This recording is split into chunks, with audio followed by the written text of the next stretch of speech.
Hello, learners and performers. Today we're going to be speaking with Guy Wallace. For over 42 years, Guy has been providing learning and performance solutions in over 250 projects to over 80 clients. So today we're going to be talking about the origins of Guy's career and some of the events that influenced it. Stick around to the end where we talk about some of the lessons of Guy's early career and the implications they make for modern learning professionals.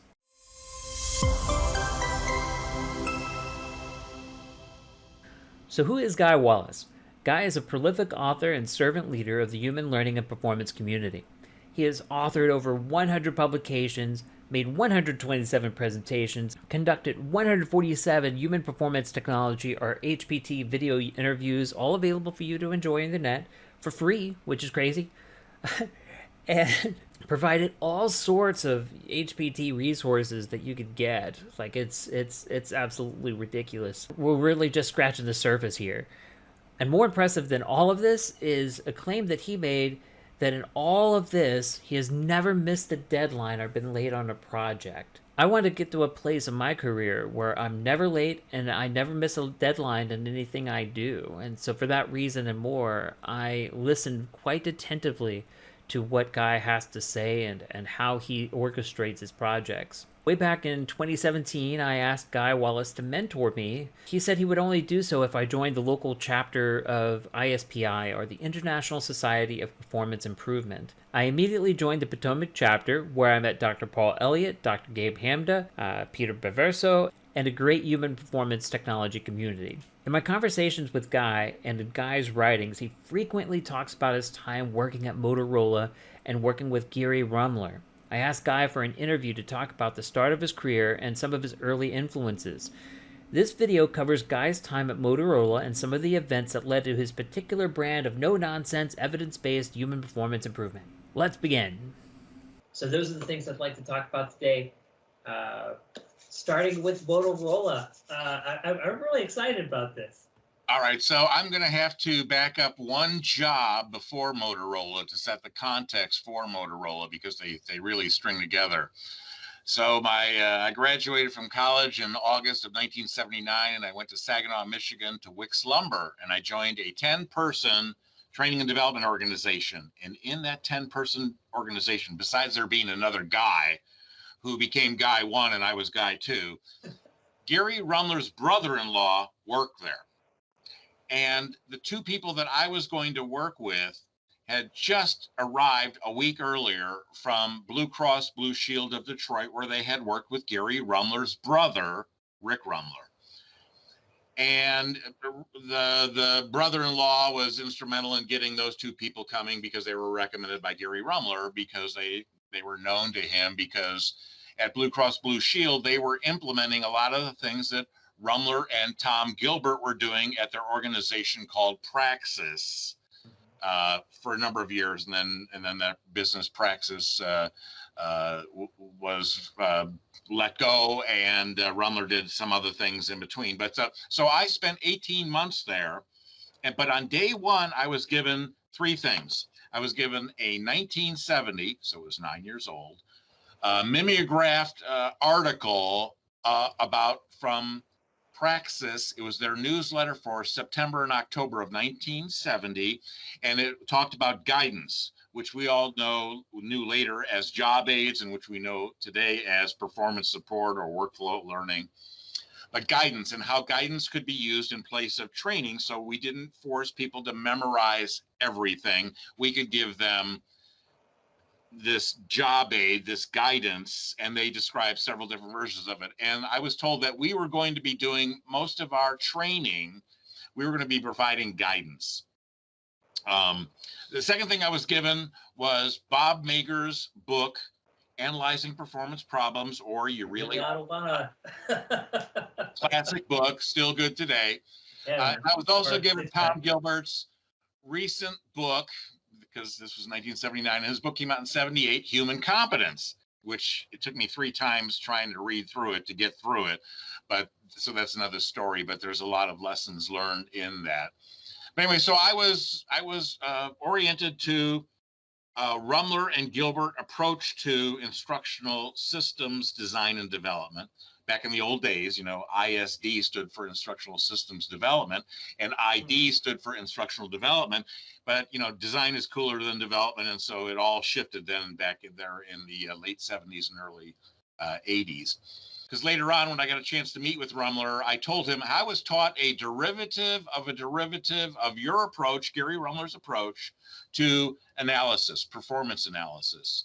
And that then led to what Tom Gilbert called in his book, Human Competence, a knowledge map.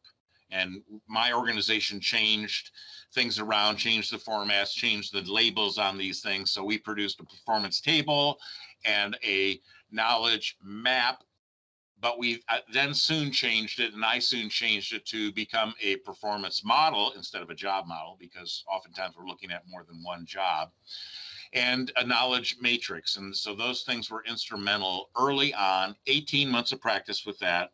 My wife at the time got transferred to Chicago, so I got a job with Motorola simply because on my 16-page saddle-stitched resume, because the people at the print shop at Wicks Lumber loved me, at the bottom of page 1, it said, practitioner of the methods of Gary A. Rummler. And so I sent this off to a whole bunch of companies in the Chicagoland area. And a woman at Motorola, Barbara Warburton, was opening the mail for the new director who hadn't arrived yet, a guy named Bill Wiggenhorn. I just really believe that if you're going to develop leaders, you have to empower them to fail. And you want to fail fast, but you have to learn from the failure. And so she was going through his mail, sorting junk and throwing it away and saving things in a pile. And she saw this resume, which of course was quite distinctive because it was 16 pages, saddle stitched, in color, and which was very unique. And at the bottom, she saw this thing, Gary Rummler, and she said, well, he's this guy, Gary Rummler. I don't know who he is, but he's coming to speak to us in a month or so. And so I better set this aside and put this on top for Bill Wiggenhorn when he arrives in a week or so. I can't remember details of the story. But anyway, so I got hired. They invited me to come to work a week early before my official start date and attend a one-day workshop that was being put on by this guy named Gary Rummler. Now, I'd met Rummler at the NSPI, which is now ISPI conference, in April of 1980 in Dallas. And so I got a chance to meet him, but he wouldn't necessarily remember me because he didn't remember me when I showed up to this one-day workshop. And, I told him, okay, I work with your brother-in-law. Oh, so, okay, yeah, he kind of knew the connection here, but, I was new into the business and all of that. At Motorola, my clients were the manufacturing, materials, and purchasing worlds.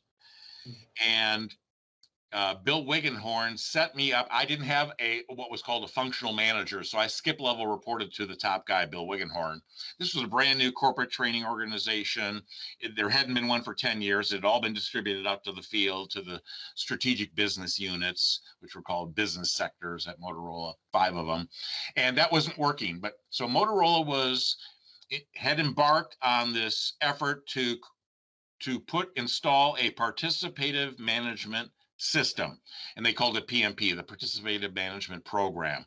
And this goes back to Lichert's system 4 organizations, 4 systems that he articulated, and the 4th one was a participative, where you're listening to the people on the front lines, and that's affecting decisions at the top of the organization. So there's all this two-way flow of communications and all that stuff. And the founder's son, who was the CEO, decided that he was going to put in a training organization, a new corporate training organization, to help with this huge initiative. They were doing this because Motorola was famous for communications. A lot of the people in the company had come out of World War II. They knew that, Motorola radios that took a bullet or two still worked. Radio, coordinating the action. Radio, making possible combined operations between all branches of the service. And that's why they had huge market share after the war. And that was all beginning to dissipate, get lost to Japanese competition, because the Japanese quality improvements had been improving radically over the last couple of decades before this. There was a famous NBC video white paper called Japan Can, Why Can't We?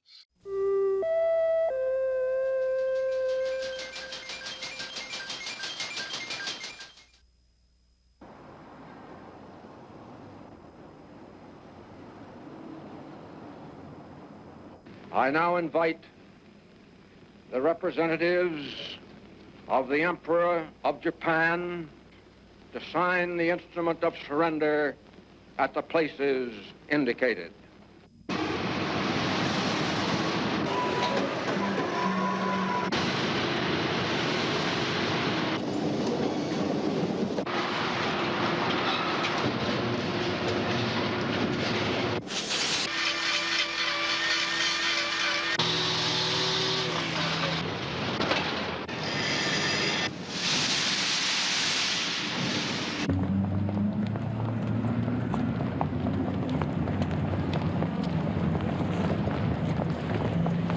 What can we do to work smarter, not harder? This was very impactful to a lot of people in the manufacturing world because our quality, which had been superior after World War II, simply because we had bombed the heck out of everybody else and they didn't have manufacturing capabilities and capacity, we sold the refrigerators, we sold the cars, we sold everything to the world, including communications devices, radios and such. And so that was all beginning to change, and huge changes in the top executives at Motorola decided they really needed to do something about this. So I got a chance to work with Geary Rummler. He was assigned to me. So he was my consultant on my projects for manufacturing, materials, and purchasing, and the joke was, that meant I carried his pencils around as we went from site to site and client to client. And I learned a tremendous amount from him. In fact, I was there at Motorola 18 months before I left. And in May of '82, about 5 months before I left, I wrote a white paper because of this NBC video white paper. But I wrote a white paper, I forget how many pages it was, 17 or 27, something like that. And where I recommended to Motorola, because my manufacturing clients and materials clients and purchasing clients were complaining about this PMP program because there was gain sharing, but people had figured out how to game the gain sharing program. So, savings that were had and people could get money for it, and all the metrics that were behind all this stuff were easily gamed and people were gaming it. And so there was a lot of dissatisfaction in my client groups. I had 30 manufacturing sites that I was responsible for helping them with, training. If it met 3 out of the 5 business sectors needs, then I would do something for them. And so there was all this dissatisfaction. So I wrote a white paper because I'd been there about 13 months at that point, and I said, what we really should be doing from the corporate training organization is taking what we're learning from Geary Rummler and his process orientation, because that's what's really unique about Rummler. He looked at the processes, the tasks and behaviors of the process that produced outputs, and there's a receiving system down there, and they get to judge whether that output is a good input to them or not, blah, blah, blah, and then give feedback and consequences and all that in his models. And that we should take all this Rummler stuff and combine it with all the quality, the total quality management movement, which had previously been called VR, for variability reduction.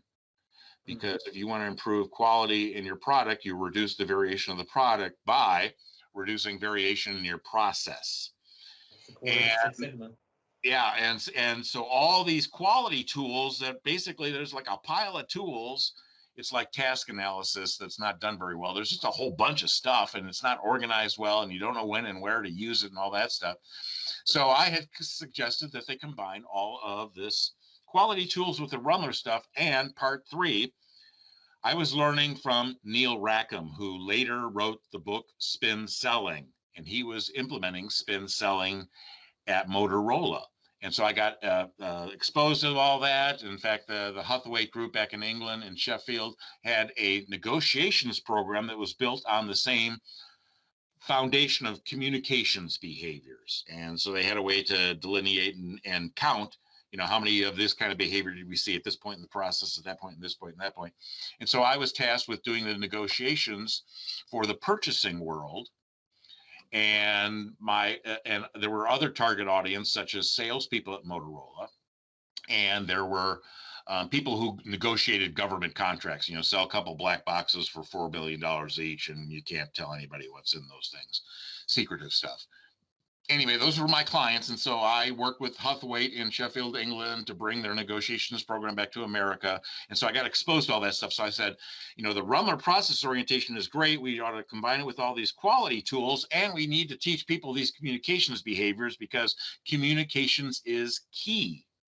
If you're not communicating well in sales or negotiations or every time you communicate, then something's going to go wrong. And that's another thing I would say to anyone who's interested in instructional design or doesn't know really what it is or where it can get you.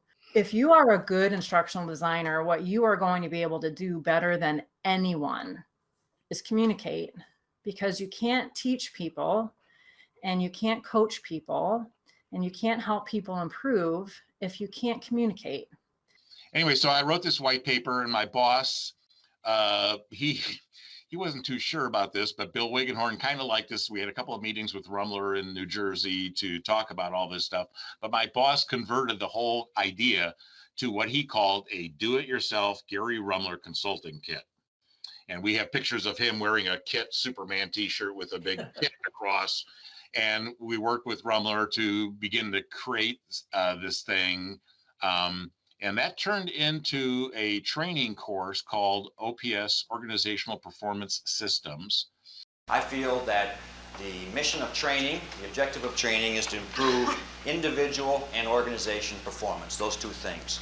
Can't have one without the other. Improving individual's performance without it being connected to the organization doesn't make any sense, and we prove that over and over again. Nor does it make any sense to try something that benefits the organization and doesn't benefit the people. So we have that joint objective. And doing that is not as easy as it sounds. That's the understatement of the year.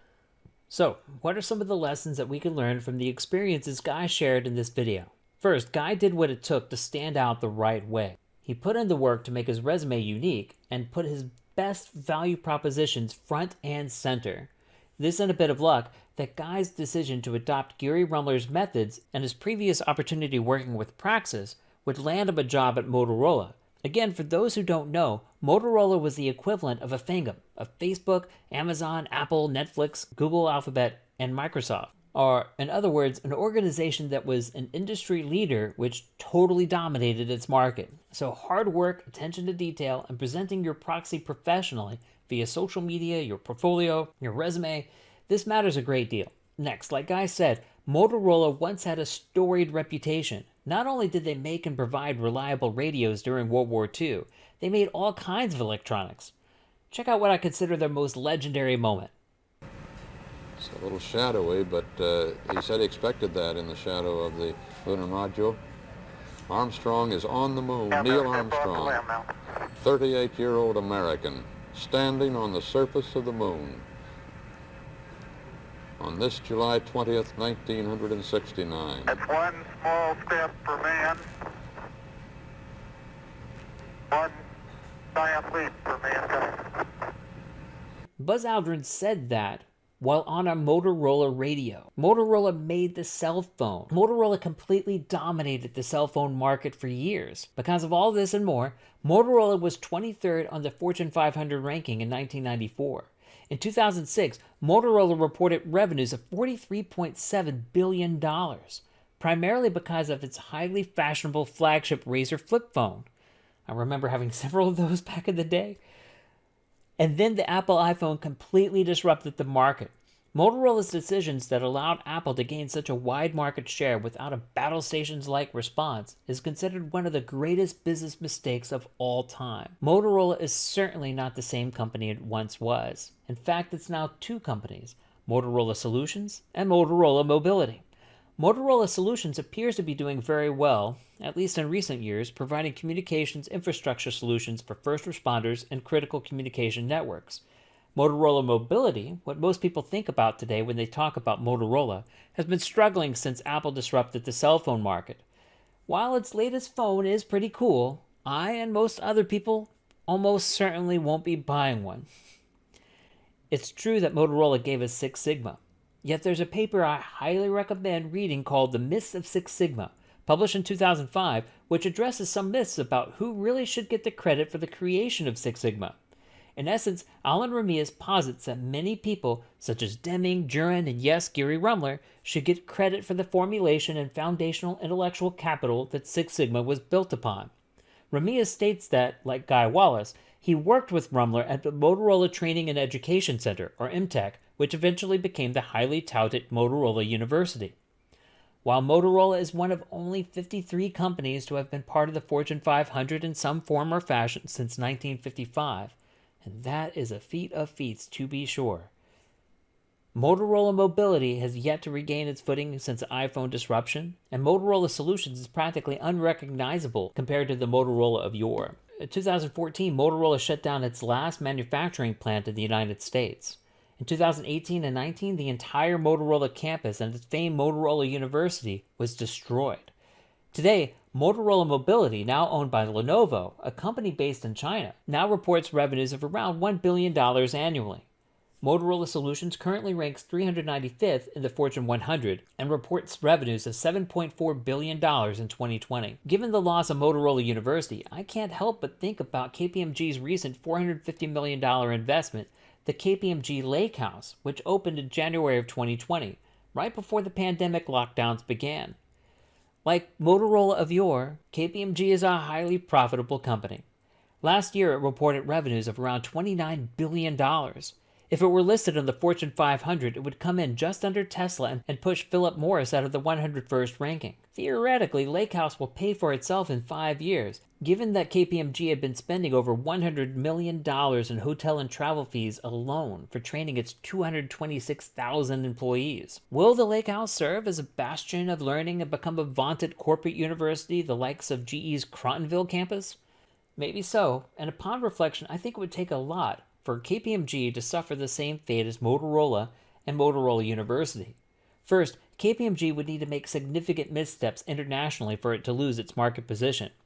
Second, even if the worst was to happen for KPMG, Lake House's location in Orlando, Florida, enabled the facility to be ideally suited for hosting conferences, and the location can be profitable with or without the larger KPMG infrastructure. The location and existing infrastructure can, theoretically, enable the Lake House to be a separate profit center for KPMG. One thing is certain, Guy Wallace and others did their best to help Motorola transition to a participative culture, one where leaders engage subordinates, solve problems collaboratively, and everyone feels responsible for achieving the organization's goals. It's arguable those efforts were never realized at Motorola. The KPMG Lake House appears to be created specifically to help foster a participative, generative culture, and ostensibly is striving to be the heart of KPMG's learning organization efforts. KPMG appears to be investing heavily in becoming a true learning organization in the style of Peter Senge's Fifth Discipline.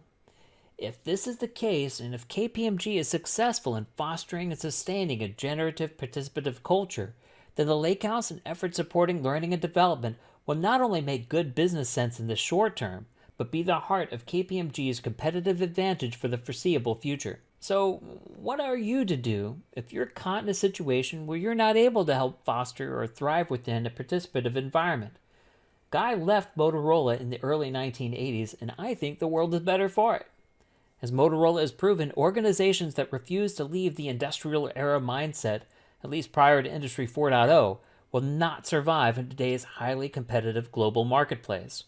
Even those currently insulated by relatively cushy government contracts will feel incredible strain and be unlikely to survive the second those contracts get reevaluated en masse.